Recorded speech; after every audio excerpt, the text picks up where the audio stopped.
Today we'll be dealing with an historic amplifier brand.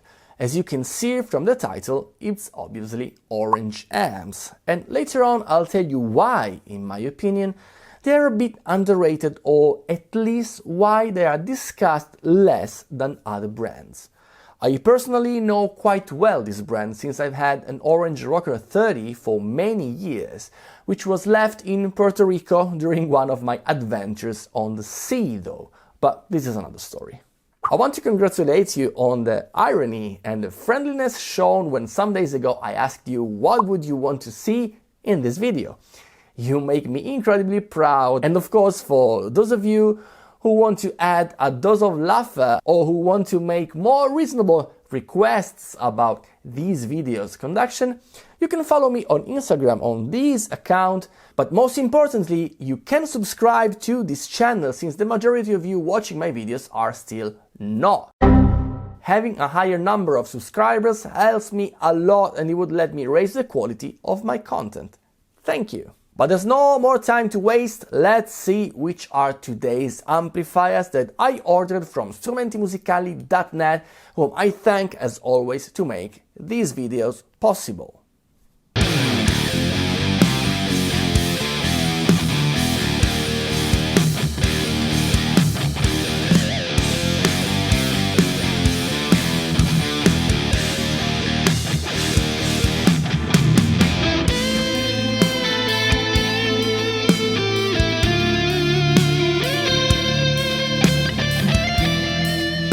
Here we have 4 different amps, which differ for kind, price and nature, but all of them share a peculiar look with the classic orange color and the unique little icons to indicate each switch and pot's function. The first one for today is the OR15, a 15 watts valve head, which power can be reduced to 7 watts.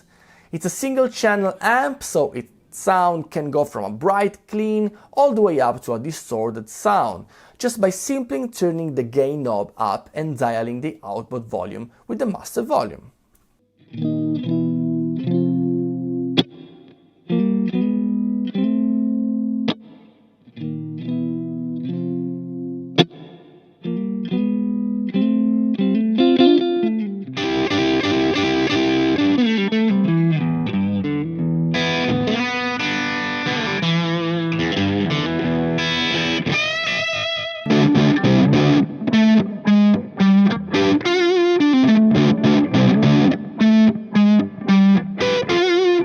It has a 3-band EQ and an effects loop. The real orange amp look is really appreciated to me with its orange Tolex, the amp's coating, which makes the amp look like it's more powerful and more expensive brothers. Its weight makes this amp easy to carry around too.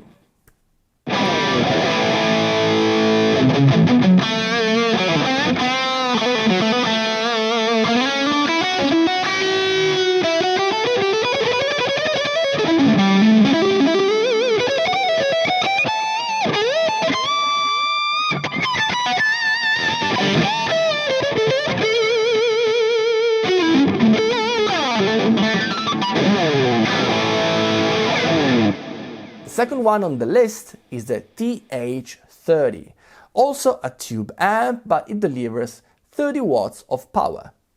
In this case we have 2 separate channels. The first one is a clean, controlled by only one volume knob, but if you turn it up a bit it tends to crunch pretty easily, especially with an humbucker.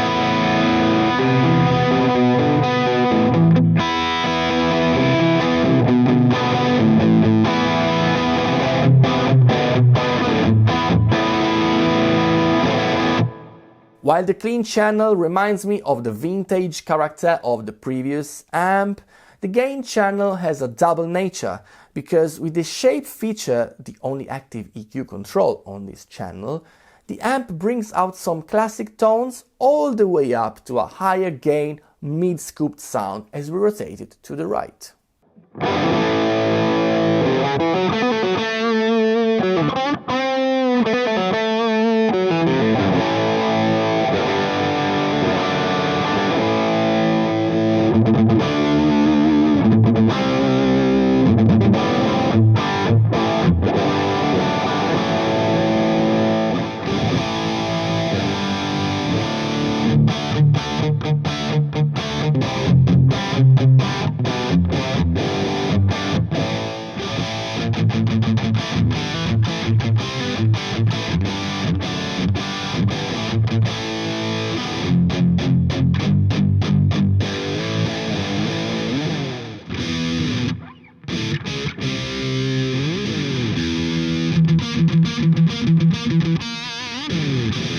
I have to admit that the low frequencies are a bit too present as I bring the gain up, but we can fix this by using a booster to cut the desired frequencies to have a more compact and tight sound.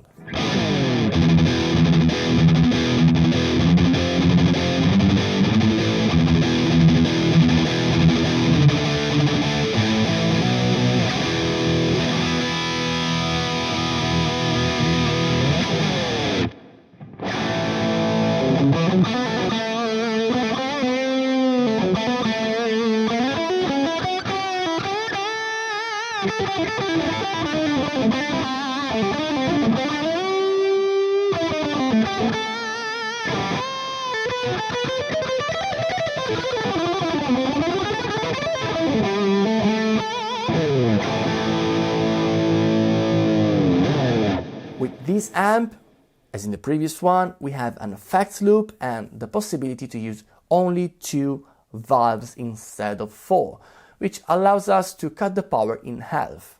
If we need less power then, we can use the switch to bring the total power of the amp to 7 watts. The third amp is still 30 watts, but it's made in UK, while the previous amps were made in China. This surely means that this amp's cost is higher, but if you need your orange amp to be made in UK, this AD30 is inspired by the vintage era of orange, with 2 channels which share equal features: gain, volume and a 3-band EQ. Both the 2 channels can start from a clean sound all the way up to a distorted one. While the second channel is more aggressive, the amp can cover with ease all of the classic rock situations.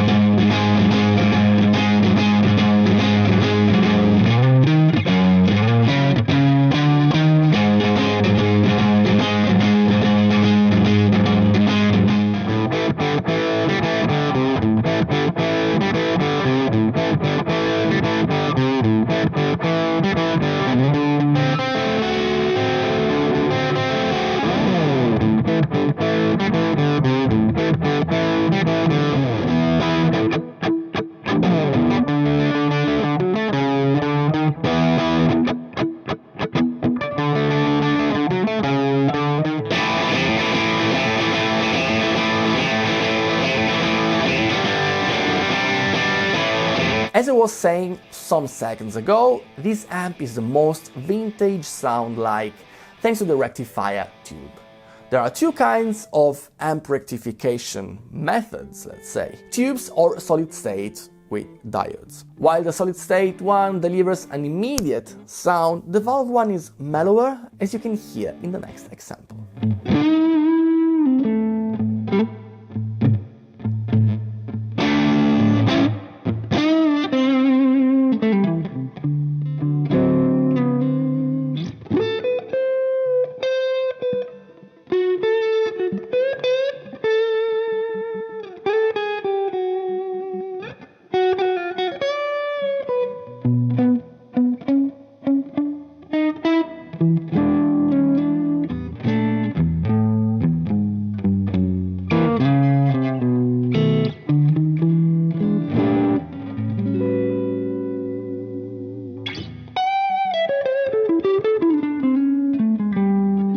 Last but not the least is the Rockerverb 50 Mark III, a famous orange amp which you can buy also in a 100-watt version. But for today, I chose the 50-watt one, which I can assure you it has its weight. The Rockerverb has two separate channels. The first one maintains the classic single-channel orange amp character, which saturates as we turn up the volume. But this version, compared to the previous ones, has more headroom, which means we have more range of volume to play with before it starts to crunch.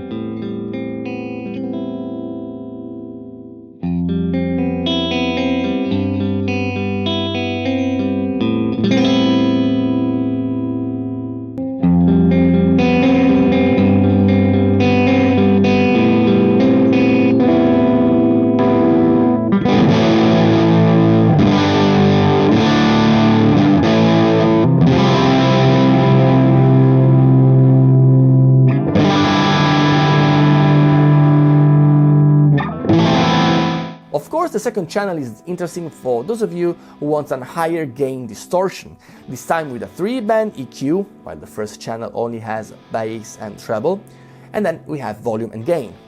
This channel is a proper high gain one, so as to be chosen by metal guitarists like Head from Korn, Jim Root from Slipknot, and many more.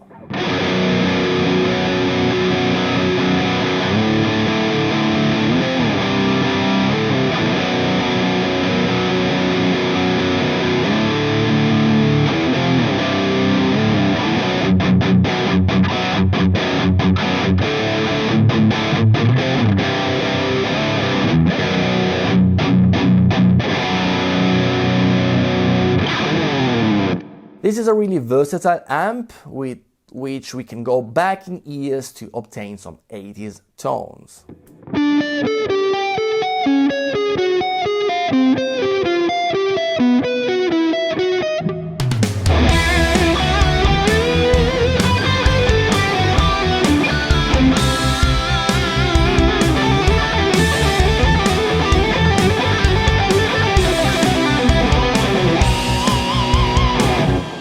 It's also the only amp with an integrated reverb, which is a spring one.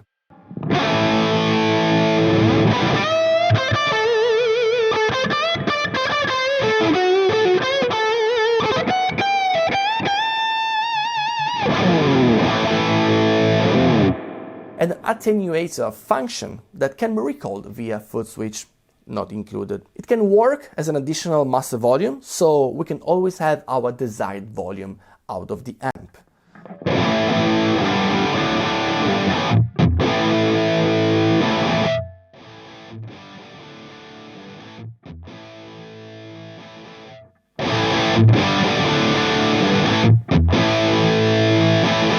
Of course, it features also an effects loop, and in my opinion, this is the most versatile amp among the Orange lineup, at least for today.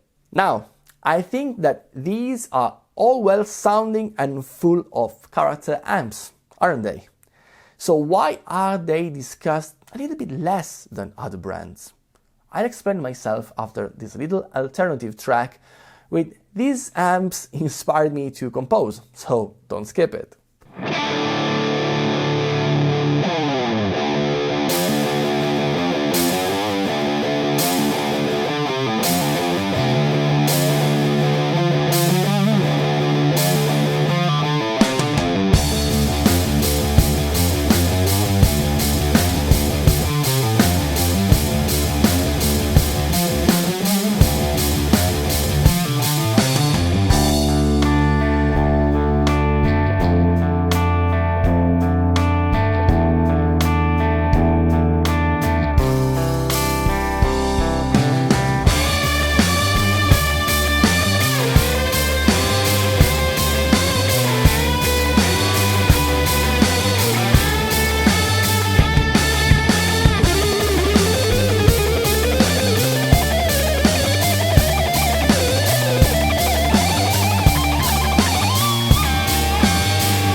Well, I believe that Orange makes really interesting products with a strong character as far as the looks, the construction philosophy and the sound. I'll explain the reason why I think these amps are a little less discussed with the test.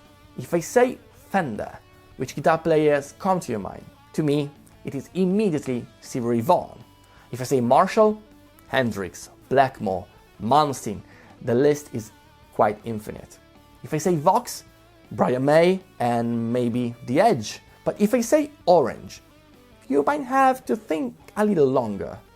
This does not mean that these amps aren't used by big names in the industry. You simply have to take a look at the artists list on the official site to see that some Orange artists are enormous names in the industry. But these amps are less stereotyped, let's say, hence the fact that they are less associated with some guitar heroes in the past guitar history. This can also be seen as an advantage because due to their versatility they can be used to play various kinds of music and also to create riffs and sounds that are not inspired by the big names of the past. I have to say one thing though, as I was recording the clips and the track, I found these amps absolutely record ready, starting from the OR15. The sound I recorded, I remind for those of you who are new that I record going from the amp to the Torpedo Captor directly into my audio interface.